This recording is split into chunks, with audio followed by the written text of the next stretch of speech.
Ya llegaron Nancy Flores y el maestro Miguel Vadillo para esta mesa de investigación, de diálogo contra línea, sin censura TV. Les agradezco mucho. Buenas noches, Nancy, ¿cómo te va? Buenas noches, Vicente, buenas noches a la audiencia. ¿Cómo te va, Miguel? Buenas noches. A ver, en el INE siguen con esta idea de censurar al presidente. Ya ayer hasta se burló de esto del... ¿La postdata? ¿Cómo le llaman? La postdata. Bueno, que sí, que no. Ya la verdad esto es un ridículo, ¿no? Sobre todo de la Comisión de Quejas y Denuncias.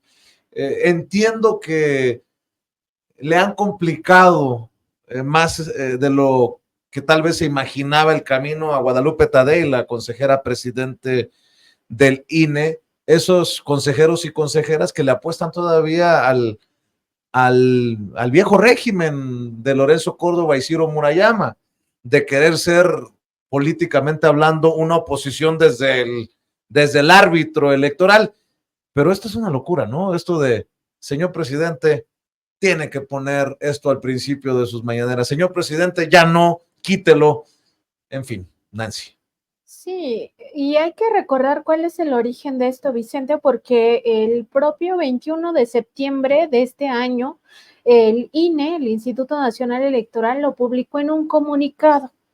En este comunicado de prensa donde daba a conocer que el presidente tenía que poner esta leyenda que el propio INE redactó, donde decía pues que esta conferencia es con fines propagandistas y que no se apegaba a la realidad.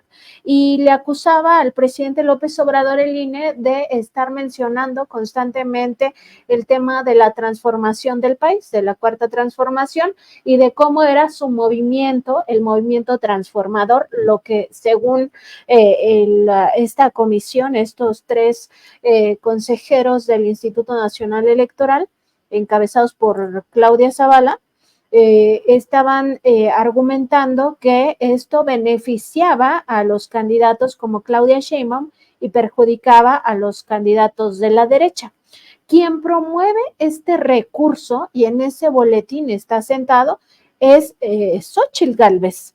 O sea, el INE le está haciendo el juego sucio a Xóchitl Gálvez, quien es la que pidió que se censuraran las conferencias matutinas del presidente, donde se refería a este movimiento de transformación, y el INE le ordena poner este membrete, y al final lo que hace el presidente pues es exhibir el ridículo del INE, ¿no? Al poner su postdata de decir pues si eres conservador, si te gusta la corrupción, si te gusta el clasismo, el racismo, la discriminación, entonces no veas este programa, porque a ese ridículo llegó el Instituto Nacional Electoral en beneficio de Xóchitl Gálvez. Y no hay que perder de vista que esto contraviene incluso los mandatos constitucionales. Aquí hay una violación a derechos humanos no solo del presidente de la República, sino también del pueblo de México, y es una violación al derecho humano a la libre opinión, una violación al derecho humano a la información, una violación a la libre expresión. Todos esos son derechos humanos, y el INE está pasando por encima de esos para beneficio del bloque conservador, como tú bien señalabas al inicio, Vicente. En realidad son los resabios de Lorenzo Córdoba, pero acompañados de los nuevos consejeros electorales, porque esa comisión de quejas y denuncias está integrada por 2 consejeros electorales que entraron en este 2023 por insaculación, porque no se llegó a un acuerdo en el Congreso, pero al final acaban siendo de esa misma corriente que busca privilegiar a la candidatura de Claudio X González Guajardo, que no olvidemos que es quien impuso en nombre del sector empresarial a Xóchitl Gálvez. Ahora sí que cuando no es el INE, es el Tribunal Electoral del Poder Judicial de la Federación, y vamos a decirlo claro, lo que viene no va a estar mejor ni más claro para el presidente, porque ya en el último año y con el proceso electoral encima, pues podemos pronosticar, y no tengo una bolita mágica ni nada que se le parezca, más de estos que consideramos muchos golpes censuradores desde el árbitro electoral, Miguel. Fíjense que el nivel de aceptación que hay social hacia el actual gobierno y concretamente al presidente de la República.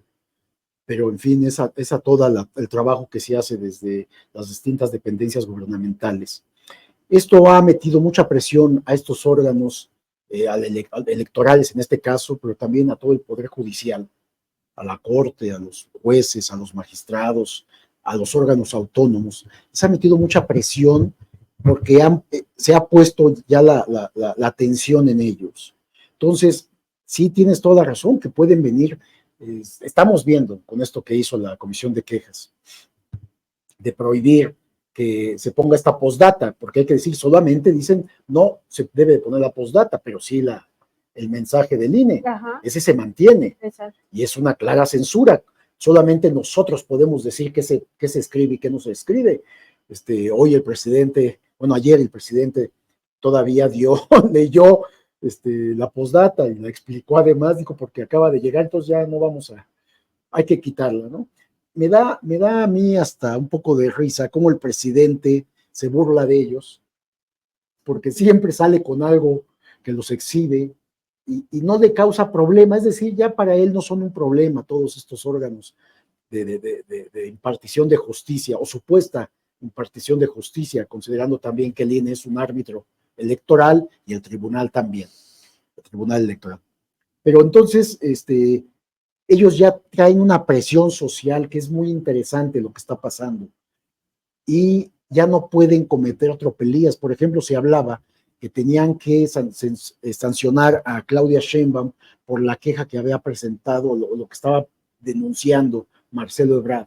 Ya no se atreven a hacer una cosa como estas, de bajarla de la competencia, porque habría una verdadera revolución aquí de la sociedad. El presidente ha logrado esta parte muy atinadamente, contestar, salir al paso. Dijo el INE, le ponemos un mensaje ahí para exhibir que están cometiendo actos, le llaman ellos violaciones a la ley de promoción. Pero entonces el presidente sale al paso y dice, bueno, vamos a poner un mensaje, una postdata, y les da la vuelta constantemente con todo lo que hace. Y se burla de ellos, es la verdad.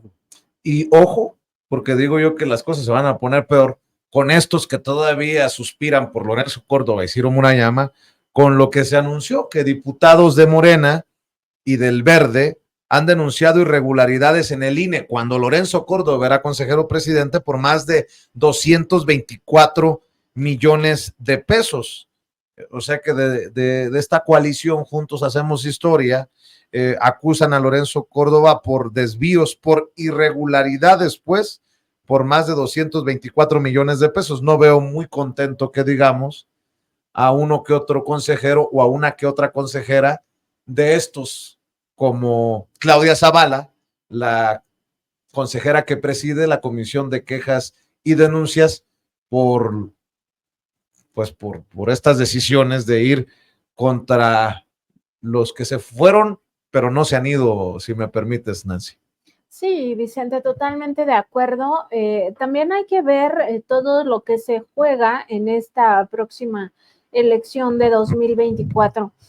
Cuando Miguel dice que el presidente les ha logrado dar la vuelta, yo no estoy tan segura. O sea, sí creo que los ha exhibido totalmente, pero también considero que estos órganos han hecho mucho daño. El Instituto Nacional Electoral, el Tribunal Electoral del Poder Judicial de la Federación han hecho mucho daño a la democracia y no de ahora, pues baste ver que ambos operaron los fraudes electorales de 2006 y 2012. E incluso en 2018, a pesar de la aplanadora del presidente López Obrador, no hay que olvidar que el INE incurrió en un domicilio falso para la recepción de los votos del extranjero, que fue una irregularidad escandalosa que, por supuesto, con el triunfo de López Obrador, pues ya nadie lo recuerda, pero es algo que ocurrió y que se operó desde ese instituto de Lorenzo Córdoba. Y en el caso del Tribunal Electoral, baste recordar que en la elección intermedia, pues le restó curules al Movimiento de la Transformación para asignárselos a la derecha. y eso significó en la Cámara de Diputados particularmente un golpe a pues estas reformas de carácter constitucional y también un golpe al tema del presupuesto de egresos. Entonces, sí, hay muchos temas pendientes y muchos temas que van a quedar, digamos, a la espera de qué sucede en las elecciones de 2024, entre ellas el llamado Plan C, que es muy importante que se entienda que masivamente, si se está con la cuarta transformación o si se quiere un gobierno humanista y no el gobierno neoliberal que promete Xóchitl Gálvez de vuelta a nuestro país, ¿no? Con todo lo que ello significa, porque ella está diciendo que reeditaría la guerra contra el narcotráfico de Felipe Calderón, como si nunca se hubiera enterado que García Luna pues estaba asociado con el cártel de Sinaloa. Ella también ha dejado en manos de José Ángel Gurría el tema del proyecto de nación, y se lo ha dejado porque a José Ángel Gurría lo escogieron los empresarios y ella no tiene voz ni voto en realidad. Entonces, ¿qué se puede esperar del ángel de la dependencia, como se le conoce a Gurría? Pues ni más ni menos que un proyecto neoliberal que afecte los programas sociales de justicia para los que menos tienen, entre ellos una, pues que se retrograde, por ejemplo, todo el tema de las pensiones a adultos mayores, etcétera, las becas, todo esto.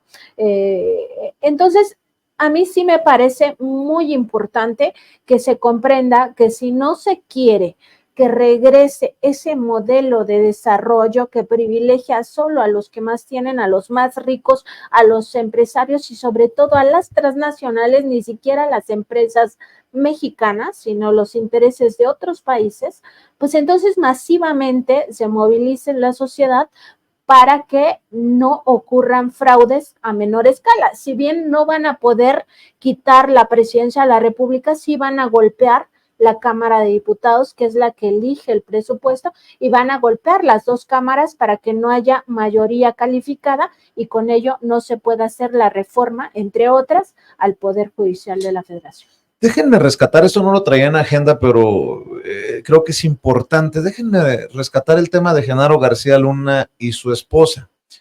Sobre todo porque hace unos días una jueza en Estados Unidos ordenó la entrega de $2,524,050 a México por la demanda que se presentó el 21 de septiembre de 2021 contra Genaro García Luna y su esposa Linda Cristina Pereira.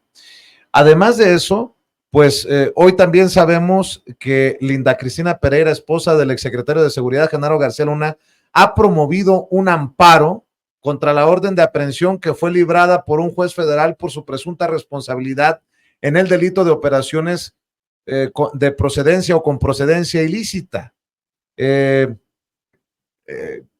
Con estos amparos con los que se ha manejado el Poder Judicial, no sorprendería que el Poder Judicial vuelva a beneficiar a Linda Cristina Pereira en otro capítulo más de esta saga, Miguel. Por supuesto, no estamos alejados de ver que eso va a suceder. Cuando meten un amparo, en este caso los abogados de la esposa de García Luna, van y buscan a los jueces con los cuales ya se apalabraron, Vicente. ¿Y qué hacen los jueces? En este caso que está el amparo en análisis, pues los jueces buscan qué argumentos legales pueden utilizar para otorgar el amparo previos sobornos que reciben. Hay una corrupción del Poder Judicial brutal. Entonces yo te diría que eso lo que sigue es ver el amparo que le otorgan a esta señora, a Linda Cristina Pereira, para que se congele la orden de aprehensión y ella pues tenga libertad. No tengo la menor duda, eso va a pasar. De hecho, estás adelantando lo que van a hacer. Bueno, eso ya se probó que el Poder Judicial eso está haciendo con los delincuentes. Hay que ponerle un ojo a personajes como Paloma Xiomara González, jueza segundo de distrito de amparo en materia penal, que admitió a trámite la demanda de garantías y fijó para el próximo 30 de octubre la celebración de la audiencia constitucional, donde se determinará si se le concede o no la protección a Linda Cristina Pereira. A ver, pues. Pero el nombre de esta jueza me suena muchísimo, ¿eh? No sé por qué motivo, ya ha estado en otros casos que han sido polémicos. Me suena, su nombre no es alguien común. Es que además tienen identificados a los jueces que están en colusión, fíjense nada más, en complicidad con ministros de la Corte, con magistrados, para dar estos fallos. O sea, hay una cadena, hay una ruta de corrupción que para estar otorgando estos amparos a delincuentes o a presuntos delincuentes, bueno, porque no han sido juzgados, supuestos o presuntos delincuentes. De tal manera que tú acabas de decir, esto yo te diría, esto es lo que va a suceder. Ya trabajaron el tema en lo oscurito, cuando se presenta, cuando hacen su supuesto análisis, ya lo analizaron, ya tienen la respuesta y ya cobraron por adelantado lo que les van a pagar como sobornos. Es el camino que está usando el Poder Judicial para liberar a delincuentes. Y en ese sentido, ayer lo platicábamos con Miguel, Nancy, también hay que seguir revisando el tema de la propia ministra presidente de la Suprema Corte de Justicia de la Nación, Norma Piña, por el tema de la distribución o no de los libros de texto gratuitos en el norte del país, sobre todo en Coahuila y en Chihuahua. Se le está señalando por esto de, pues al estilo Luis María Aguilar, guardar el expediente no sé por cuánto tiempo y bueno, pues así se las gastan, ¿no? Sí, totalmente. Lo que dio a conocer el día de ayer la Consejería Jurídica de la Presidencia de la República, pues es esta dilación indebida en el caso de la distribución de los libros de texto gratuitos para los niños y niñas de Coahuila, y es una negligencia brutal la que se vive en la Suprema Corte de Justicia de la Nación bajo el amparo de que ellos fijan sus propios tiempos. Sí, pero los fijan de acuerdo con los intereses que están defendiendo, que no son los intereses de la justicia, porque en este caso de Coahuila, pues ya se había visto que de entrada Luis María Aguilar Morales, el otro ministro que tuvo el expediente y que decretó pues que se suspendiera la distribución, primero tiene un conflicto de interés que ya fue demostrado en la revista Contralínea, con esta participación activa en una asociación civil llamada Instituto Mexicano del Amparo, que pues litigó contra los libros de texto gratuitos. Ahí hay un conflicto de interés por el cual este ministro de entrada se debió de haber excusado de conocer el tema. No se excusa, da la suspensión temporal para que no haya esta distribución y como ya vieron que este tema del conflicto de interés se les puede volver una bola de nieve al interior de la Corte, lo que hacen es que lo resuelva ahora la primera sala. Pero en vez de pues mandar el expediente a la ponencia del ministro Arturo Saldívar, pues Norma Piña con esta pues falta de vergüenza, ¿no? Lo almacena ahí como en su momento Luis María Aguilar almacenó otros procedimientos de carácter fiscal y simplemente no aplica la justicia. ¿Y qué significa esto? Pues que los niños de Coahuila, niñas, niños y adolescentes siguen padeciendo la falta de estos materiales educativos que son muy importantes para su formación. Sobre todo los niños de escuela pública que no tienen otro tipo de materiales y ¿quién más sufre? Pues todo el magisterio de allá de Coahuila. En términos generales podemos ver que la justicia se aplica solo cuando a ellos les interesa sacar un tema o no les interesa. Lo mismo pasó en el caso de Uriel Carmona, donde la ministra Ríos Farjat, Margarita Ríos Farjat, a quien por cierto el presidente López Obrador ubica como una de los dos traidores, ¿no?, al movimiento de la transformación, pues en vez de enviar este encarte para que ya se supiera que el fiscal de Morelos no tenía fuero para temas de delitos del fuero común, que es el caso de lo que se le estaba imputando desde la Fiscalía General de Justicia de la Ciudad de México, pues entonces no saliera de la cárcel.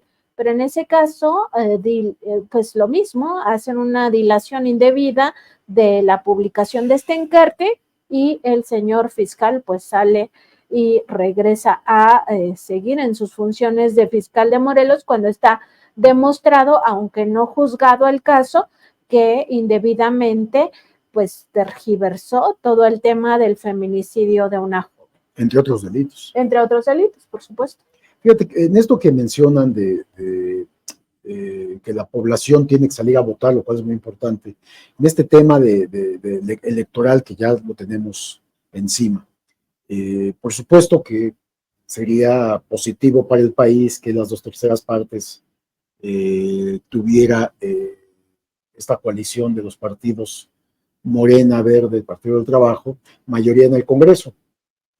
Si no se alcanzara, de cualquier forma hay un avance permanente de lo que está pasando en la administración pública del país. En este caso, por ejemplo, en la Corte, vienen 2 cambios de ministros que le tocan a Claudia Sheinbaum.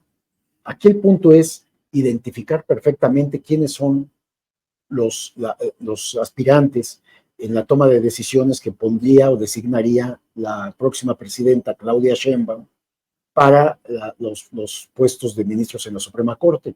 ¿Por qué? Para que no pase lo que ya le ocurrió al presidente López Obrador, de que propone a Margarita Ros Farjat y al otro ministro, y resulta que se voltean totalmente y están apoyando todo, están con el otro grupo plenamente identificado con la derecha. González Alcántara. González Alcántara. Entonces, eso es importante. Es decir, hay un avance porque finalmente los cargos en estos tribunales de justicia, ya sean electorales, como pasó, por ejemplo, con la presidenta del INE, también, que es una persona que no está con ese grupo, es una sola, pero no está con ese grupo. Entonces estos cambios van siendo benéficos para la aplicación de las políticas públicas del país. Es decir, aunque no se alcance la mayoría calificada en el Congreso, se puede seguir avanzando en los próximos años. Tal vez no bastará tampoco un sexenio más para que haya una modificación total de todos estos órganos de justicia, pero sí se van a tener avances. Es decir, no hay una desesperanza, la población debe de saber que si no se alcanza o no se logra esta votación mayoritaria de los 35 millones, sí pueden, sí continúan los cambios y las modificaciones y la transformación que está viviendo el país, porque lo que se ha logrado en este sexenio, estos 5 años de gobierno y el año que falta, los 6 años, es mucho el avance. Por ejemplo, todo lo que tiene que ver con los programas sociales, no hay marcha atrás porque ya es constitucional. Y además, aunque intentaran modificar, que no les alcanzaría la oposición en el Congreso, ¿cómo van a poder ir en contra de las pensiones, becas, programas de apoyo directo? La población se rebelaría. Es decir, ya hay una conciencia de clase en todo lo que está sucediendo. Así es. Y bueno, en este sentido, me gustaría también poner sobre la mesa otros temas. Por ejemplo, empezar a evaluar algunas cosas de rumbo al 2024. Por ejemplo, Claudia Sheinbaum dice que los empresarios saben que lo mejor es un gobierno sin corrupción. Por ahí también va un tirito para los empresarios ferroviarios, para las grandes empresas. Ya ven que el presidente dice que una de sus objetivos y de sus sueños es también conectar a México a través de trenes de pasajeros, que sería una sensación. Dice la próxima candidata presidencial de Morena, como lo manejan en algunos medios de comunicación, que muchos empresarios respaldan a la 4T, y lo que llama la atención es que anda haciendo estos recorridos acompañada de Rommel Pacheco. Ayer precisamente lo platicábamos, Miguel, exclavadista del PAN, que se ha unido a los esfuerzos de Claudia Sheinbaum y que la acompaña en esta asamblea que encabezó en Manzanillo, Colima.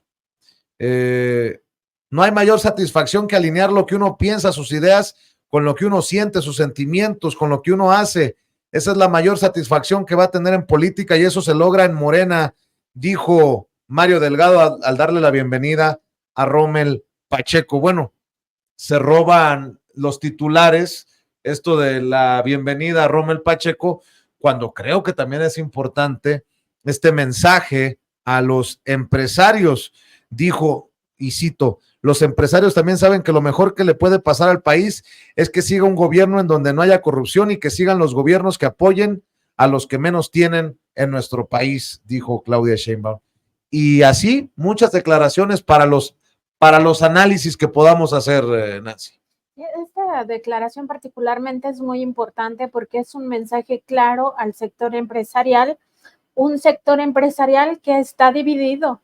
O sea, hay que recordar cómo empieza el gobierno de López Obrador, pues muy fuerte en materia de romper ciertos monopolios, como el monopolio de la farmacéutica, todo el tema de las medicinas, que era realmente un robo.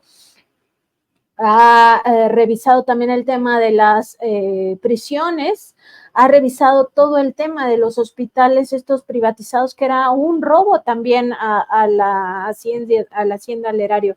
Y muchos empresarios que estaban acostumbrados a la corrupción, hay que decirlo de esa forma, porque sus contratos los obtenían o pagando estos diezmos, que no solo eran diezmos, sino a veces era el 50%, hasta el 50% del costo de las contrataciones, o a través de tráfico de influencias, de información privilegiada, porque contrataban a los exfuncionarios de alto nivel, incluyendo presidentes de la República, expresidentes cuando ya abandonaban estos cargos, como pasó con Iberdrola, como pasó también con esta otra compañía de trenes en el caso de Ernesto Zedillo. Pues estaban acostumbrados a hacer negocios de esta manera. Y con López Obrador, pues se ha visto que estos negocios muy buenos para esos corruptos y muy malos para el pueblo de México, poco a poco se han ido desmontando. No es inmediato, porque el cambio tampoco puede ser inmediato, ni tampoco iba a ser tan radical, porque el presidente López Obrador desde un principio dijo que no iba a apostar por la expropiación, no iba a apostar por la estatización inmediata de ciertas industrias. Sin embargo, ha ido recuperando las industrias. Y lo que hace Claudia Sheinbaum no solo es retomar el discurso, sino retomar algunas banderas. Y a mí me parece muy importante, por ejemplo, señalar el tema de Calica. Esta empresa estadounidense, Vulcan, que pues estaba acostumbrada a hacer y deshacer con esta mina que explota la piedra caliza, y dice el presidente López Obrador, en mi sexenio se va a concluir ese tema. O sea, que ni crean que pueden llegar al siguiente sexenio y seguir haciendo y deshaciendo en esta región, que además es un paraíso en México, porque el presidente está buscando la forma de comprar estos terrenos, que además son terrenos muy grandes, y convertirlo en reserva de la biosfera. Y en ese contexto, Claudia Sheinbaum escribió un tuit que me parece muy importante, donde también señala que será fundamental recuperar los terrenos para beneficio ambiental de nuestro país. Entonces también le manda un mensaje directo a esta empresa, pero en general al resto. O sea, la transformación va en el sentido de seguir combatiendo la corrupción empresarial, que es una corrupción muy dañina para México, que por supuesto se hace en complicidad o connivencia con las autoridades federales, o se hacía con las autoridades federales, y que permitió pues estos grandes negocios para privados, y por supuesto con una ruta identificada de dinero hacia los bolsillos de los servidores públicos, y eso ya no puede seguir pasando. Y me quiero imaginar que también es un mensaje de no a la condonación de impuestos, a que las empresas sigan pagando lo que les corresponde fiscalmente, que es otro gran tema, ¿no?, del sexenio del presidente Andrés Manuel López Obrador, y uno se imaginaría que habrá continuidad o incluso, como se le llama, una profundización en esa situación fiscal, Miguel. Sí, bueno, pero además si ella dice a ver, no va a haber corrupción en la asignación de obras, es decir, no van a pedir desde el gobierno, como sucedía con los panistas o priistas, no se va a pedir el famoso diezmo, que a veces no era diezmo, era el 20, 30, 40, hasta 50% se pedía a los empresarios. A un empresario que realmente quiere hacer negocios porque tiene una empresa que funciona, que opera, necesita contratos, hace una inversión, tiene una empresa que funciona, que compite para ganar los contratos, pues a ellos les interesa que no les cobren una comisión, que no paguen sobornos para que les den los contratos, que tiene capacidad de competencia. Esto estamos hablando es un llamado al sector empresarial que realmente busca competir en la legalidad. El llamado es, si ustedes son empresarios corruptos, no van a tener cabida para obtener contratos en el actual gobierno. Entonces, un empresario que ha hecho su labor empresarial con honestidad, no tiene problema. Le habla a los dos sectores, al grupo empresarial, que es el que está en contra ahora, estos que obtenían contratos que no cumplían o con unas ventajas descomunales porque habían sobornado a las autoridades, que vienen de gobiernos foxistas, panistas y peñistas. Es claro que el mensaje es muy importante, lo que les dice Claudia. A ver, no hay corrupción aquí, no va a haber corrupción en este gobierno que yo voy a encabezar, así que ustedes van a poder competir con libertad y van a obtener contratos sin problema alguno gubernamentales. Ya no va a haber el diezmo, a una empresa normal eso le interesa, claro. Pero también un llamado a la inversión extranjera. A ellos les interesa que no les cobren el 10%, este famoso diezmo, para obtener contratos, ¿no? De hecho, venían las empresas del extranjero y sabían que tenían que dar un moche a los funcionarios priistas o panistas en el pasado. El llamado ahora es, vamos en la ruta, vamos a continuar lo que está haciendo este gobierno, no se les va a cobrar ese porcentaje. Entonces, para ellos hay una mayor utilidad. Es decir, es un claro lenguaje, un mensaje muy sencillo y simple que le manda al sector empresarial, que va a hacer una labor de obtener utilidades, sí, pero en la honestidad total, ¿no? Hablando de mensajes, a veces son mensajes contrarios o hasta me sorprenden los de Xóchitl Gálvez. Ayer con Joaquín López Dóriga, dice Xóchitl Gálvez que llevará su gabinete, ella todavía sigue creyendo que puede ganar, a gente de partidos y también de fuera, que Miguel Ángel Mancera, Enrique de la Madrid, Ildefonso Guajardo y Beatriz Paredes trabajarán en su equipo. ¿Y dónde quedó lo ciudadano de este frente? ¿En dónde quedó pues el aire fresco? Claudio X. Sí. A ver, Mancera. Híjole. Con expedientes abiertos. Cuidado. Enrique de la Madrid, un junior de la política. Que nunca ha hecho nada. Ildefonso Guajardo, que me apuras tantito y pues lo que más llegó a ser fue secretario de Economía con Peña Nieto, y Beatriz Paredes, que sería pues una vergüenza. Beatriz Paredes, que tuvo que aceptar la imposición de Xóchitl Gálvez y terminar en el equipo de Xóchitl Gálvez sería pues una tristeza de cómo está cerrando una historia que se le pueden decir muchas cosas a Beatriz Paredes, pero es una de las mentes ahí de esa oposición. Pues vaya caso, vaya anuncios y vaya mensajes, señales que envía Xóchitl Gálvez, querida Nancy. Sí, pues a mí no deja de darme risa, o sea, es que ya cada declaración de Xóchitl Gálvez inevitablemente acaba dándome risa, Vicente, porque es una candidatura que no logra cuajar, o sea, no es como las gelatinas que ella vendía de chiquita y que seguramente habían cuajado. Bien sabe, bien sabe. Esta no, en realidad, esta candidatura pues no acaba, ¿no? Y se ve ya preocupado al sector que la eligió, se ve preocupado también a los partidos políticos, no saben qué hacer con Xóchitl Gálvez no sabe qué hacer con esa candidatura tampoco, y pues acaba declarando cosas también tan ciertas, pero incluso pues maquillándolas, ¿no? Como cuando dijo el fin de semana pues que a ella la mitad del país ni siquiera la conocía. Pues en efecto, o sea, ella misma nunca se vio como candidata a la presidencia de la República, nunca lo creyó posible, porque ella se veía más como candidata de la Ciudad de México o para la Ciudad de México.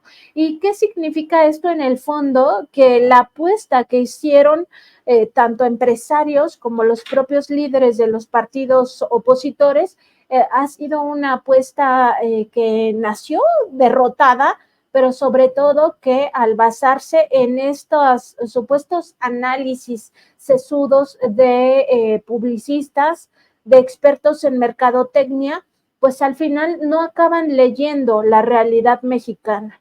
En la realidad mexicana actual no es posible crear un producto publicitario que llame a votar masivamente por una persona, primero, que no acaba demostrando que es indígena, sino al contrario, pareciera que plagia también su identidad indígena.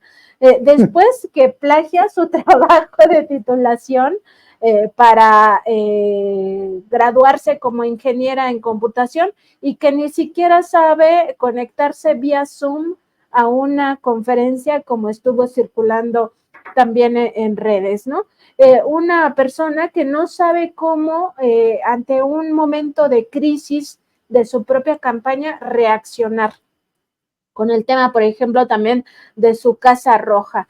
En fin, o sea, una persona que está involucrada incluso en temas que pudieran rayar en el llamado cártel inmobiliario cuando ella fue jefa de esta alcaldía Miguel Hidalgo. Entonces, me parece a mí que ya estaba muy cantado el fracaso de Xóchitl Gálvez como la candidata, pero ¿qué más podíamos esperar de partidos políticos que son liderados por un Alito Moreno, por un Jesús Zambrano o por un Marco Cortés, sino esta candidatura engendró que se sometieron los partidos a los intereses claramente empresariales de un sector que no está de acuerdo con toda la bandera de la Cuarta Transformación, que incluye el tema de que los contratos no se hagan por la vía de la corrupción y que no sean privilegiando siempre los intereses de unos cuantos y perjudicando a las mayorías. Entonces, creo que ya el fracaso de Xóchitl Gálvez como candidata, pues ella misma lo ha marcado de esa forma y cada vez que declara algo nuevo, pues al final se entierra más. ¿Y qué me dicen de hace también unos días Felipe Calderón, ya que estamos hablando rumbo al 2024, que pide la intervención de Estados Unidos en el proceso electoral 2024? Y dices tú, vaya que si están desesperados y vaya que ven que Xóchitl está en la lona, ¿no? De hecho, el presidente Andrés Manuel López Obrador ha dicho que no se va a violar la soberanía, punto, y que no le sorprenden estos llamados de Felipe Calderón, que pues sigue con sus conferencias en las que demuestra su gran capacidad en temas de narcotráfico, su gran conocimiento de cómo cortar la coca y estas cosas que circularon en videos de aquella conferencia que dio en Argentina, pero bueno, de ese nivel la oposición también en México, que esperan un manotazo de Estados Unidos en este proceso electoral del 2024. Pues a mí me gustaría que la participación de la justicia estadounidense alcanzara a Felipe Calderón con lo de García Luna. Pues sí. Eso sería bueno, interesante, que García Luna confiese cómo su cómplice Felipe Calderón permitió estos vínculos del gobierno panista con el narcotráfico y el crimen organizado, concretamente con el cártel de Sinaloa. Eso sería interesante. Ahí sí que intervengan y que le apliquen la justicia y que vaya la justicia estadounidense a España por Felipe Calderón.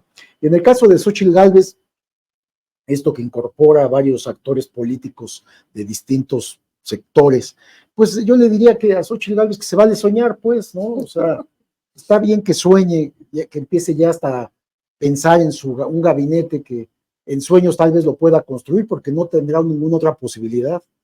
Perdió alguna posibilidad para competir por la jefatura de gobierno y en la de presidencia, pues vemos, de acuerdo con las encuestas, que no tiene posibilidad alguna. Más bien ya la oposición también lo sabe, pues el uso de nombres como Beatriz Paredes o Miguel Ángel Mancera o de la Madrid, que tampoco le sumarían algún punto adicional porque son de un enorme desprestigio por quienes son, no le ayudan tampoco y tampoco dicen nada porque finalmente ellos están conscientes, como toda la población, de que Xóchitl Gálvez no va a llegar a ningún lado. Y bueno, pues se tendrá que continuar en el Senado, porque solamente es un permiso el que solicitan de retiro, va a regresar y después tendrán que acomodarle en alguna otra candidatura, en alguna curul para mantener el fuero. Pero no tienen posibilidad alguna, para ellos es muy claro eso, ¿no? Imagínense, ¿no? ¿Cómo estarán las cosas para la audiencia que nos está viendo y escuchando?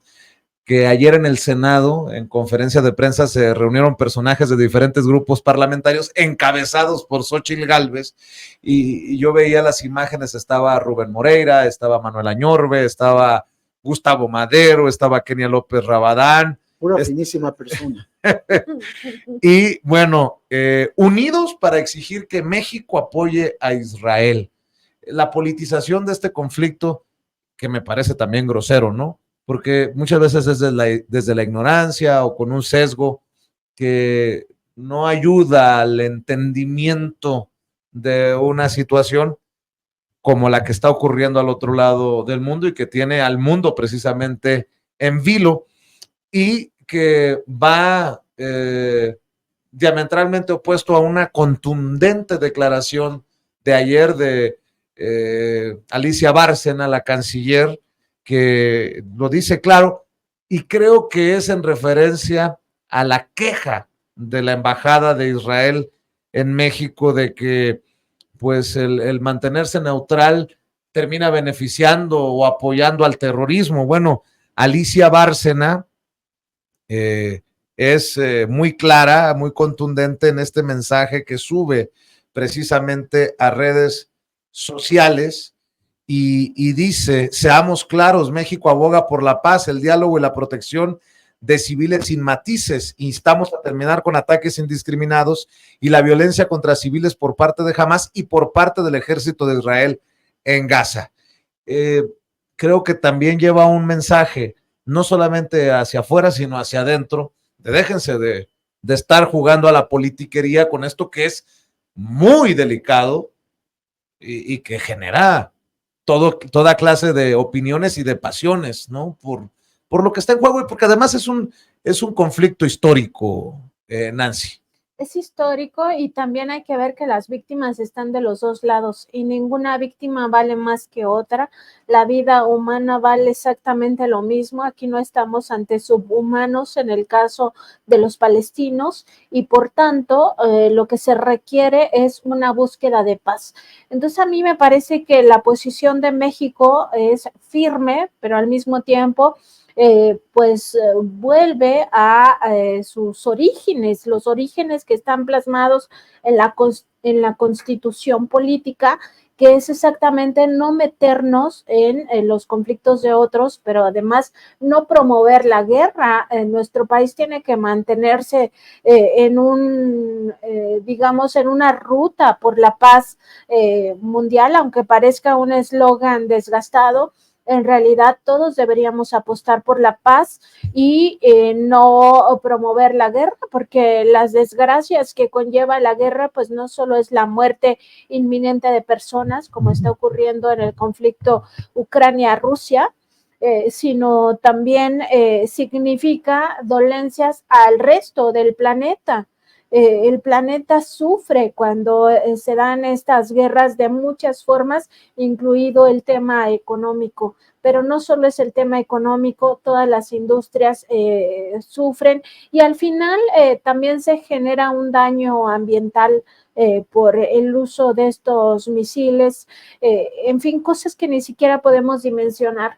Entonces me parece que México tiene que ir en esa ruta, una ruta que está plasmada desde hace muchísimas décadas y que en realidad nuestro país debería pues incluso de promover acciones ante la ONU para sacarla también de esta parálisis, que es un poco la crítica que hacía al inicio de la semana el propio presidente López Obrador, de que la ONU está pues en una parálisis permanente, que no sabe cómo actuar. Entonces, si esta organización internacional ya no nos sirve también pensar como planeta que necesitamos otra alternativa para buscar la paz, para también tener una dimensión más clara de lo que significa para los pueblos pobres, para los pueblos sin voz, que grandes hegemonías militares los aplasten, porque en el caso de Palestina me parece muy claro que el terrorismo también ha venido desde Israel, o sea, decir que Hamas es el único terrorista en esta circunstancia que se está viviendo es un error. Israel también ha cometido cualquier cantidad de crímenes de lesa humanidad contra el pueblo palestino y eso no se suele ver por el silencio también cómplice de los medios corporativos. Ya que mencionabas la ONU, a mí me sorprende que el presidente destape a Héctor Vasconcelos, el senador Héctor Vasconcelos, como su representante. Sí, como su propuesta, es lo que buscaba decir, como embajador ante la ONU, ahora que se regresa Juan Ramón de la Fuente. Te lo digo porque aquí en este estudio, el propio Héctor Vasconcelos, cuando se manejaba quién llegaría en lugar de Marcelo Ebrard, yo le mencionaba, ¿no le gustaría, senador? Me decía, ya por mi edad, no estoy para esos trotes.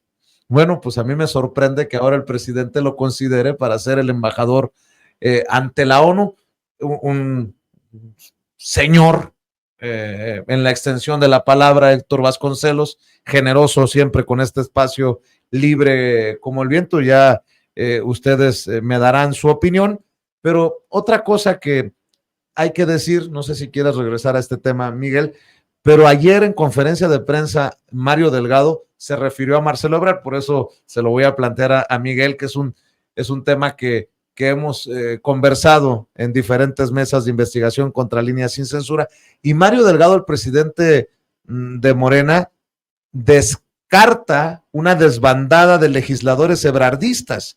Dice Mario Delgado que ya se reunió con la mayoría de esos legisladores afines a la visión de Marcelo Ebrard y afirmó que le han dicho que ellos son leales al movimiento y de hecho señala en conferencia de prensa que ya tienen tareas asignadas para apoyar a Claudia Sheinbaum rumbo al 2024. Si esto es así como dice Mario Delgado, pues adiós Marcelo, y te quedaste chiflando en la loma solito, ¿no? Si ya tienen hasta tarea asignada rumbo al 2024, pues las golondrinas, por favor, que suenen duro. De esto último, porque también quiero comentar algo de lo de el comunicado o las declaraciones de la embajadora de Israel en México, pero de esto último, sí, yo sé que es más escándalo, más ruido lo que están haciendo para ganar posiciones políticas, pero por supuesto no van a romper con Morena. Los marcelistas y los monrealistas. Son 40, pero que por supuesto que no van a oponerse, no van a estar en contra ni del presidente de la República y no se van a atrever a tocar el presupuesto. Así que esto me adelantaban también hoy en la mañana en una reunión que tuve con funcionarios de gobierno, con analistas, que esta vez algo más de negociación, de posición para negociar, pero no va más allá del escándalo mediático que se le está dando a este impulso, ni tampoco que vayan a salir o a renunciar para irse a otro partido político y debilitar a esta fuerza que se está buscando en el Congreso. Pero bueno, volviendo al tema anterior, esta posición parcial e interesada, lógica, diría yo, de la embajadora de Israel en México, pues no podía decir otra cosa finalmente. Lo que deben de entender también que este país, que este gobierno sobre todo, pues es un gobierno que tiene una posición clara sobre la política internacional. No hay sumisión, como ya no lo hubo con Estados Unidos. Se le puso un freno a todas las decisiones estadounidenses. Esto que menciona la embajadora, como si México pudiera venirnos a decir qué posición tomar en este conflicto, cuando es claramente que el propio presidente López Obrador, como decías Nancy, ha criticado duramente a Naciones Unidas por su inactividad, su falta de toma de decisión para negociar en los conflictos bélicos, y que eso favorece precisamente a estas ocupaciones y agresiones que sufren países con menos poder militar de parte de las naciones que tienen un poderío no solo económico, político, sino también de armamentismo. Entonces, esto que estamos viendo ahora es muy clara la posición, no a la guerra en ninguna circunstancia, y bien claro, pues no podemos tampoco aceptar estos ataques que hace Hamás a la población civil, y tampoco los ataques, la respuesta que tiene Israel, pero además que el ejército israelí mantiene sometida a la población palestina permanentemente, y las agresiones son constantes, un día sí y el otro también, eso no lo podemos olvidar. Y si el presidente Andrés Manuel López Obrador no se sometió a las presiones de la embajadora de Ucrania, por ejemplo, en México, pues no sorprende que ahora lo haga con toda la dignidad y con toda la soberanía, definir lo que México propone, que es la paz, ¿no? Y lo que sí podemos considerar es que puede haber un retraso en la extradición de los mexicanos prófugos de la justicia que se refugian en Israel. Ahí sabemos que el próximo día 16 es la audiencia en donde Andrés Roemer, intelectual, exdiplomático, excónsul, pueden retrasarse más el regreso a México, aunque ya lo haya prometido el gobierno de que lo van a devolver. Es claramente un violador con todas las evidencias que se han presentado, y puede suceder eso, y también podemos irnos olvidando de la extradición de Tomás Herón. Pero bueno, pues no por eso. Al menos por el momento, ¿no? Por el momento, pues puede retrasarse. En el caso de Tomás Herón ni siquiera está arrestado, detenido, y no hay, ahí se han opuesto, hay otros intereses económicos. Pero entonces ni siquiera eso debe de detener la independencia y la libertad que tiene México para fijar posiciones políticas en materia global, y sobre todo en temas tan delicados como es un ataque a la población civil de ambos bandos, de ambos lados de los dos ejércitos que están combatiendo ahora en Israel, y que en su momento fue también en el caso de Rusia y Ucrania, ¿no? Entonces no vamos a aceptar que posiciones extranjeras vengan a decirnos qué hacer. Para cerrar, porque hemos estado yendo y viniendo de diferentes temas, y creo que esto lo aprecia la audiencia de Sin Censura, y porque mi pecho no es bodega. Se me había olvidado mencionarles. ¿Cómo ven la declaración de Xóchitl Gálvez que ya no denostará al PRI? Esto sí está fuerte. Yo no denostaré al PRI. No me la compraré, dice. Pues no era ella la que hasta piñata rompía con el logo del PRI. Estamos viendo el desmoronamiento día tras día, palabra con palabra, declaración con declaración, precisamente por esta alianza contra natura. Ya no denostará, pobrecita, ya no denostará a los señores que son unas blancas palomitas. Que los tiene al lado, ¿no? Sí.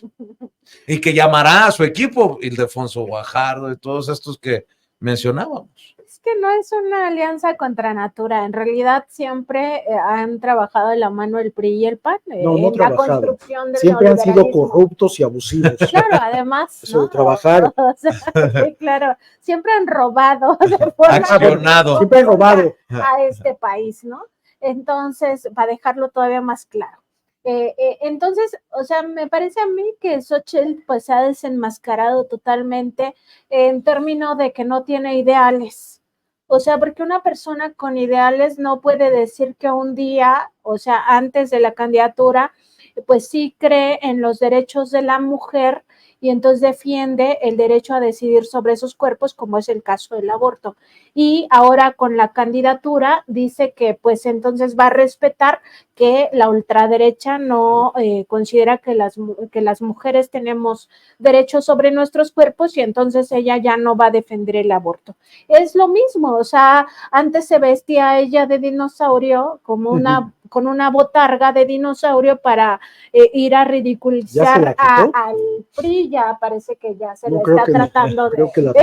Y al paso que va a defender a Verástegui por haber amenazado con este rifle de asalto. No es una cochinada. Es que en realidad, políticamente hablando. Es que en realidad ahora no es que traiga la botarga puesta, es que ya está dentro de la piel del PRI, o sea, entonces es como este ideal no te acomoda para mi candidatura, entonces lo elimino y te pongo el que sí te acomode.